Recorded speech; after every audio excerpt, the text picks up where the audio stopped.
తాడేపల్లి నవోదయ కాలనీలో ఐఏఎస్ అధికారి రాముడు కుమార్తె మాధురి ఆత్మహత్య కలకలం రేపింది. ఏపీఎస్సీ కమిషన్ సెక్రటరీగా రాముడు పనిచేస్తున్నారు. 8 నెలల క్రితం బేతంచెర్లకు చెందిన రాజేష్ ను ప్రేమించి పెళ్లి చేసుకుంది మాధురి. అయితే పెళ్లి తర్వాత రాజేష్ అసలు స్వరూపం తెలిసిందని, అత్తింటి వారి వేధింపులు భరించలేక కేవలం 4 నెలల్లోనే పుట్టింటికి వచ్చిందని మాధురి తల్లిదండ్రులు చెప్తున్నారు. కొన్నాళ్లుగా ఇంట్లోనే ఉంటూ డిప్రెషన్లోకి వెళ్లిన మాధురి ప్రేమించిన వ్యక్తి మోసం చేశాడన్న మనస్తాపంతో ఉరివేసుకుని ఆత్మహత్యకు పాల్పడిందని అంటున్నారు. కేసు నమోదు చేసుకుని దర్యాప్తు చేపట్టారు మంగళగిరి డీఎస్పీ మురళీకృష్ణ. పోస్టుమార్టం కోసం మాధురి మృతదేహాన్ని మంగళగిరి ఎయిమ్స్ కు తరలించారు.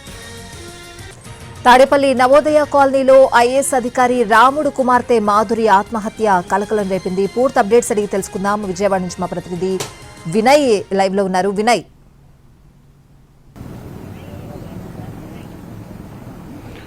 స్వాతి, ఐఏఎస్ అధికారి చిన్న రాముడు కూతురు సూసైడ్ అనేది ప్రస్తుతం సంచలనం రేపుతుంది.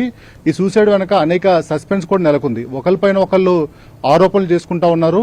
ఐఏఎస్ చిన్న రాముడికి మాధురి అనే ఒక కుమార్తె ఉంది. 8 నెలల కిందట రాజేష్ నాయుడు అనే అబ్బాయి ఇన్స్టాగ్రామ్ లో పరిచయం అయ్యాడు. ఆ తర్వాత వాళ్ళిద్దరు కూడా వెళ్లిపోయి పెళ్లి చేసుకున్నారు. తర్వాత పెద్దలు మళ్లీ వాళ్ళిద్దరికి వివాహం చేశారు. ఆ తర్వాత నుంచి ఇద్దరి మధ్య కొద్దిగా గొడవలు జరుగుతున్నాయని చెప్పి చిన్నరాముడు తరపు నుంచి ఆ వెర్షన్ చెప్తా ఉంటే, భర్త రాజేష్ నాయుడు కేవలం తల్లిదండ్రులు పరువు హత్య కిందనే ఆమెను చంపేశారని చెప్పి అటు రాజేష్ నాయుడు కూడా చెప్తా ఉన్నారు. ఓవరాల్ గా గత 3 నెలల నుంచి కూడా ఆమె విజయవాడ నవోదయ కాలనీలోనే తల్లిదండ్రుల దగ్గరే ఉంటుంది. అయితే నిన్న ఆమె సూసైడ్ చేసుకున్నట్టు కూడా మనకు తెలుస్తా ఉంది. సూసైడ్ చేసుకున్న అనంతరం ఆమెని హాస్పిటల్కి తీసుకెళ్లారు. హాస్పిటల్ తీసుకెళ్లిన తర్వాత ఆమె మృతి చెందడంతో ఈ రోజు కొద్దిసేపటి క్రితమే మంగళగిరి నిమ్స్ హాస్పిటల్ కి పోస్టుమార్టం నిమిత్తం తీసుకొచ్చారు. పోస్టుమార్టం కంప్లీట్ అయినప్పుడు కూడా అటు ఈ కేసుకు సంబంధించి అనేక